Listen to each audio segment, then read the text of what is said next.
Pendidikan Budaya Anti Korupsi dengan saya sendiri Nika Daryantini, Saya Dewi Citrawati Ningsih. Saya Putri Tampi, saya Disandra Putri, saya Tiara Kisu, dan sekarang kami sedang berada di salah satu sekolah yaitu MAN Model Manado. Ikuti keseruannya. Terima kasih for memberi kesempatan buat orang. Pertama-tama, Assalamualaikum warahmatullahi wabarakatuh. Di sini Tora akan membawakan satu sosialisasi tentang pendidikan budaya anti korupsi. Nah, di sini Tora pertama-tama mau memperkenalkan diri dulu. Dari saya sendiri, perkenalkan, nama saya Nika Daryantini dari jurusan Farmasi Poltekkes Kemenkes Manado, dan ada kakak-kakak lain yang akan memperkenalkan diri. saya Putri Tampi, Saya Dewi Citrawati Ningsih, biasa dipanggil Citra. Saya dari jurusan Farmasi semester 1. Saya ya.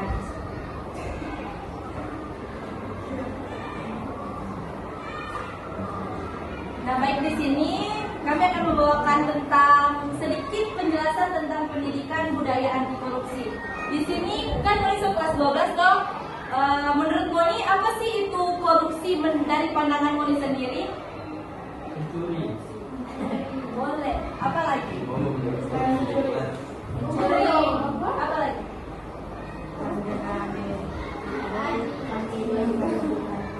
Ya, betul. Apa lagi?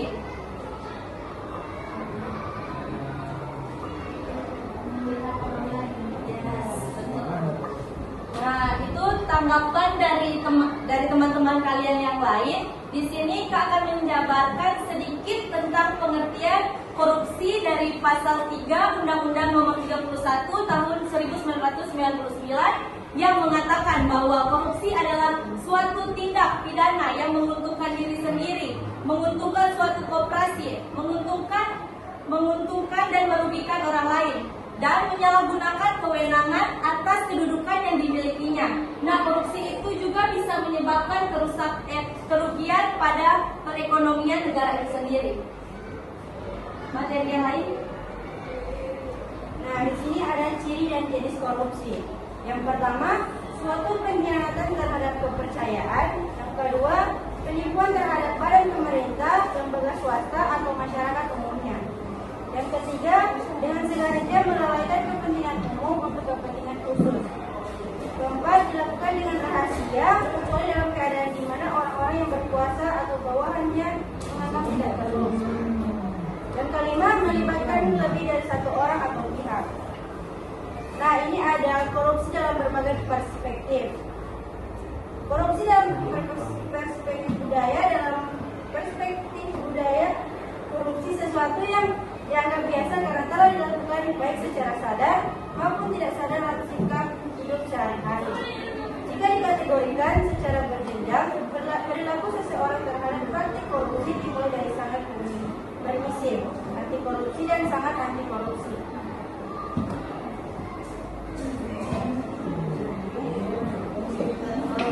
Tadi kan sudah dibilang itu korupsi itu penyalahgunaan kekuasaan.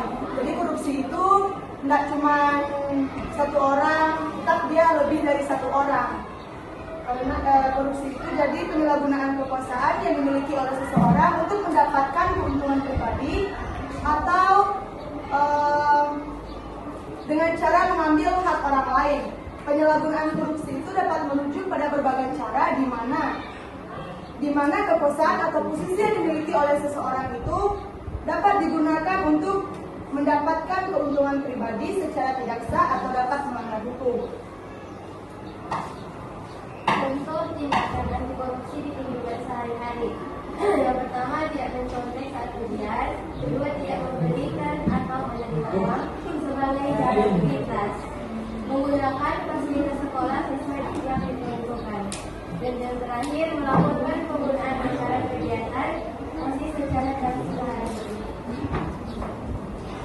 Nah, di sini faktor yang bisa menyebabkan seseorang itu melakukan tindak pidana korupsi seperti krisis kebutuhan, di mana kebutuhan yang mendesak, tetapi jumlah pemasukannya itu masih kurang.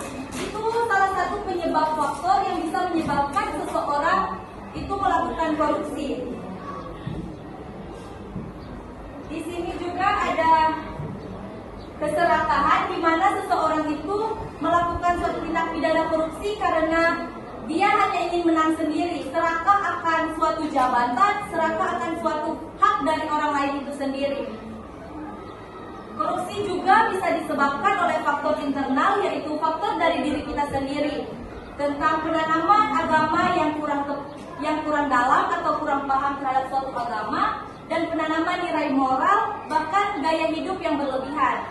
Dan juga korupsi bisa karena faktor eksternal atau faktor dari orang-orang di sekitar kita. Misalnya di dalam suatu organisasi atau di suatu lembaga pemerintahan dan juga manajemen waktu yang kurang bagus dalam suatu organisasi, dan kesempatan yang bisa didapatkan oleh seseorang di dalam suatu organisasi dan suatu lembaga.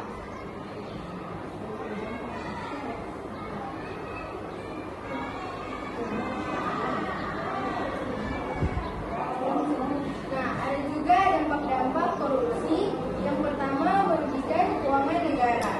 Itu melawan hukum dan untuk memperkaya diri kita sendiri atau orang lain atau suatu korporasi, dan dapat merugikan keuangan negara.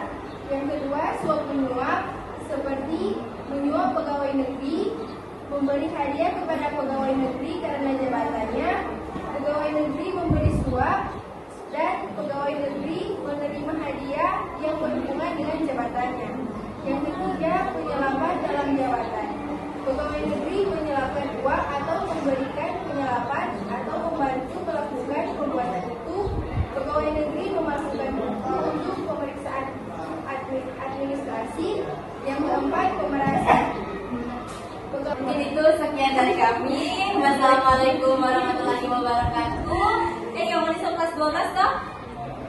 Tetap pada lanjut mau cari angkatan, kuliah. Semoga mau nipe ujian lancar. Amin. Semoga mau masuk siswa eligible. Amin. Yang mau daftar SNBP semoga dapat biru. Amin. Yang mau daftar SNBT semoga dilancarkan untuk tes-tes yang lainnya. Amin.